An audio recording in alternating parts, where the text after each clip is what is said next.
Dobrý den. Nyní proběhne losování o 3 soudky piva z Husqvarna dnu. První soudek piva dostane účastník, který se zúčastnil na našem Husqvarna dnu. Vylosuje ho tady Dalibor. Dalibore, prosím, vylosuj jednoho účastníka a přečti nám, kdo získává první soudek piva. Tak a první soudek piva vyhrál Bedřich Čajka. Pan Čajka je z Mistřína. Pane Čajka, my vám gratulujeme.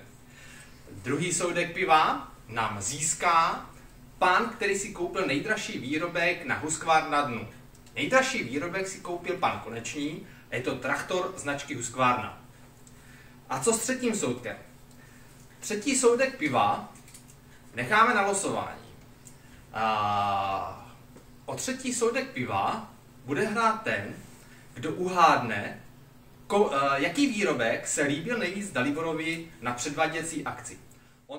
Na Husqvarna dnu se mi nejvíce líbilo počasí, občerstvení a kompletní sortiment zahradní techniky značky Husqvarna.